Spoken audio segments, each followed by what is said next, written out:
Purtroppo sono episodi che fanno male questo, soprattutto ai bambini, perché non riescono a comprendere il contesto in cui siamo, spaventano e ritengo che per esprimere le proprie opinioni ci siano altri mezzi, ci sono altri canali, non assolutamente questi.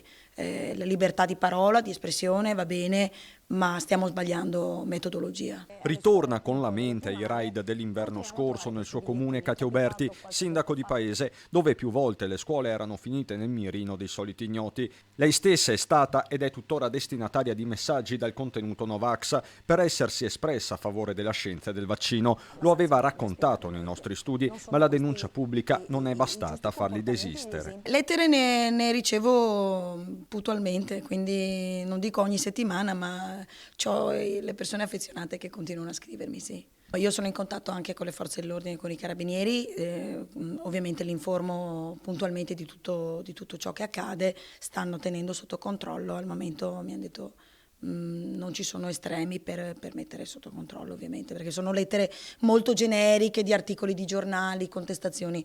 Quindi al momento, finché non toccano e non vanno sul personale, come è successo prima di Natale, teniamo solo sotto controllo la situazione.